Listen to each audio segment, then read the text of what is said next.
Olá pessoal, espero que estejam todos bem e vamos para a nossa aula de hoje, que é força elástica. Mas antes de falar propriamente de força elástica, vamos fazer uma breve revisão sobre dinâmica. Bom, o que é dinâmica? A palavra dinâmica vem de dínamo, que significa força, né? É a origem da palavra força, é dínamo, do grego, e dinâmica é o estudo das forças.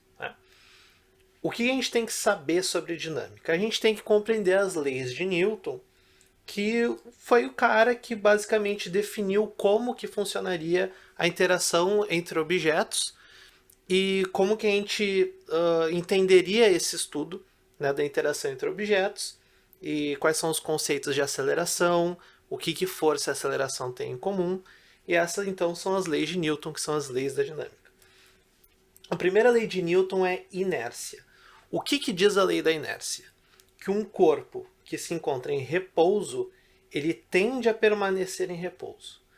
E um corpo que está em movimento tende a permanecer em movimento.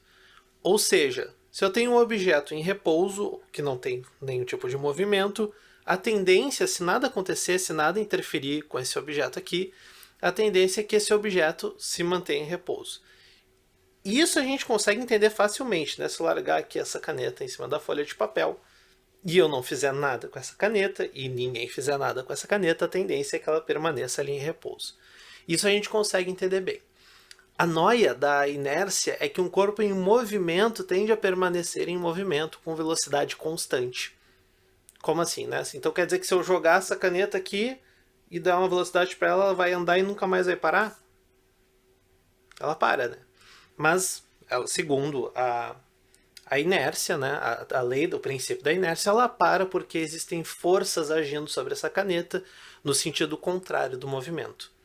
Né? Então, no momento que eu jogo a caneta, essa caneta está em contato com essa folha de papel em branco e essa folha exerce uma força sobre a caneta. E essa força está no sentido contrário do movimento, que faz com que a caneta venha ao repouso. Mas, teoricamente, se eu conseguisse arremessar algum objeto no espaço, num local distante de qualquer outro corpo que possa influenciar esse objeto, e jogar esse objeto a 10 km por hora, ele vai andar em linha reta eternamente a 10 km por hora. Esse basicamente é o princípio da inércia.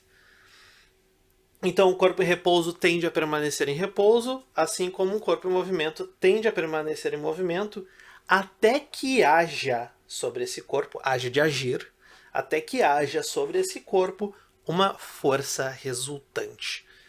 E aí a gente vai para a segunda lei de Newton, que é o princípio fundamental da dinâmica, que vai dizer o quê? Que vai dizer que uma força resultante é igual à massa de um corpo vezes a aceleração deste corpo. Em outras palavras, a gente pode interpretar essa equação como o seguinte, que para que haja variação da velocidade de um corpo, que a gente sabe seria a aceleração, para que haja uma aceleração, para que um corpo que está em movimento aumente sua velocidade ou diminua sua velocidade, e para que um corpo que está em repouso ganhe alguma velocidade, é necessário que haja sobre este corpo uma força. Certo? E quanto maior for a massa desse corpo, mais força eu vou ter que fazer, força resultante vai ter que agir sobre esse corpo para chegar numa aceleração determinada ali.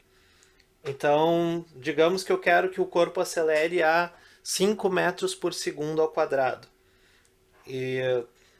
Não, esse exemplo é ruim, mas vamos dizer assim, que um objeto 10 vezes mais pesado que outro precisa de uma força 10 vezes mais intensa para que eles fiquem na mesma aceleração. Acho que esse exemplo é melhor. Então tá aqui um bonequinho brabo empurrando esse caixote de massa M. Vejam que ele exerce uma força sobre esse bloco. Estou desconsiderando qualquer atrito aqui, então essa é a força resultante.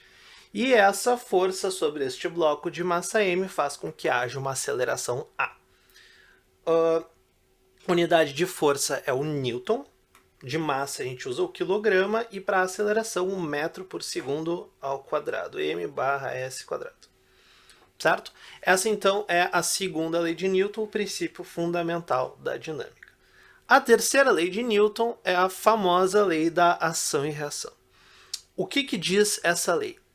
que se um corpo A exerce uma força em um corpo B, o corpo B também exerce uma força no corpo A. Essa força tem exatamente a mesma intensidade, está na mesma direção, porém sentido oposto. Por exemplo, fiz aqui um pezinho, que eu vou chamar de P, chutando uma bola que eu estou chamando de B. A força que o pé faz na bola, ou seja, F de P em B, ela está apontando para cá. Então, essa aqui é a direção. A caneta está mostrando a direção. É nessa linha inclinada aqui.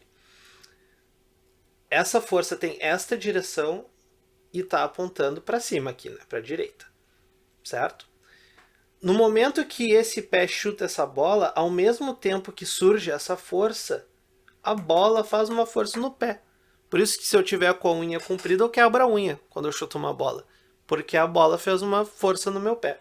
E essa força, que é a força da bola no pé, vejam que ela está na mesma orientação, está na mesma linha inclinada. Então a gente diz que elas têm a mesma direção, porém sentidos opostos. Uma está apontando para uma subida e a outra está apontando para uma descida. Isso são sentidos opostos.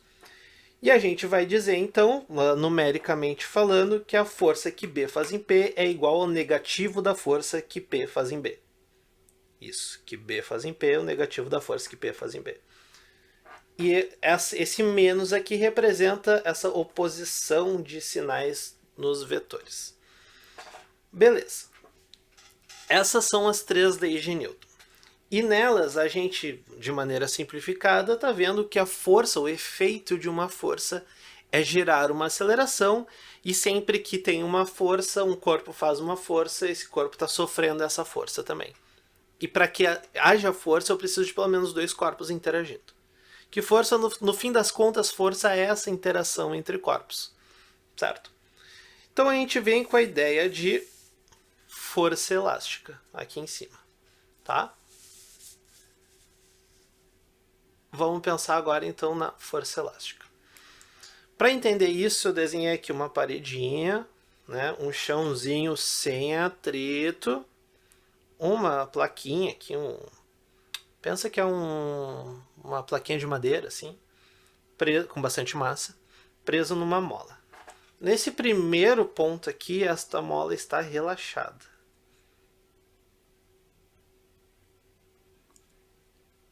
Tá? Que quer dizer que ela está na posição de equilíbrio dela.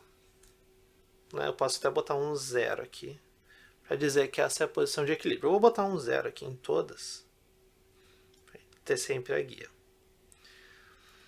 Nesse momento que está 0, essa mola não está nem comprimida nem esticada, não tem força elástica, que essa mola não está forçando para ir para frente ou para trás.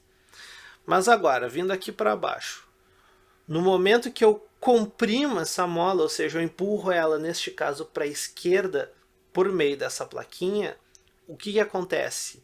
Eu percebo que a mola passa a fazer uma força nessa plaquinha para a direita. Então, se eu pegar e ir com o meu dedo aqui, ó, e empurrar essa plaquinha, comprimindo a mola, eu vou sentir a reação disso, que é a mola empurrando meu dedo. Então a força que a mola está fazendo na plaquinha, né, que eu estou sentindo com o meu dedo, esta força aqui é a força elástica. Tá? E ela é igual à força que eu estou fazendo para gerar a deformação. Essas vão ter sentidos opostos, né? E vejam que a direção da força elástica ela é oposta. A direção é a mesma da deformação, mas o sentido da força elástica é o contrário do sentido da deformação ΔX. Então, Fe é força elástica, ΔX deformação da mola. Uma coisa que sempre me perguntam. Por que a setinha grande está apontada para a esquerda e a setinha pequena está apontada para a direita, em cima do ΔX? Essa setinha pequena em cima do ΔX é só para dizer que isso é um vetor. É um sinalzinho para dizer, ó, essa setinha em cima da variável quer dizer que é um vetor. O vetor em si é essa seta vermelha aqui. Então, o vetor deformação da mola está apontado para a esquerda. E o vetor força para a direita. Isso com a mola sendo comprimida. Mas o mesmo vai acontecer no momento que eu estico essa mola. Ao distender a mola, nessa terceira situação aqui, eu também tenho força elástica. Então, vejam que a deformação agora está para a direita e a força elástica está para a esquerda. Né? Mesmo esquema, empurrei com o meu dedo aqui e estou sentindo uma força nessa direção, por meio dessa plaquinha aqui. Então vejam que a mola ela sempre tende a voltar para a sua situação de equilíbrio. O equilíbrio dela é essa primeira situação. A gente pode falar que a natureza tende ao equilíbrio na maioria das vezes. Em quase 100% dos casos ela tende ao equilíbrio.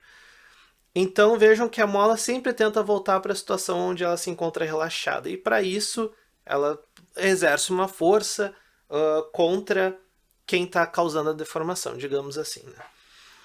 E essa força tem sempre o sentido oposto da deformação. A equação, então, para a força elástica, obviamente depende da deformação, e ela vai ser o produto da deformação da mola pela constante elástica dessa mola. Como assim? Constante elástica é a dureza da mola, basicamente. Ela me diz quantos newtons eu tenho que exercer de força nela para que ela deforme 1 metro. Faz sentido? Então a unidade é newton por metro. Ao mesmo tempo, ela também representa quantos newtons de força a força elástica tem para cada metro que eu deformei, porque é a mesma coisa, né? A força que eu faço para deformar, se eu deformar com uma velocidade constante, aquele objetinho ali, é a força que a mola está fazendo no meu dedo.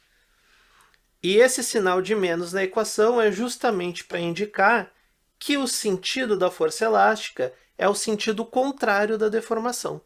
Então esse menos aqui da equação, ó, esse menos originalmente está coladinho na deformação aqui. Mas para ficar bonitinha a equação, a gente joga ele para frente.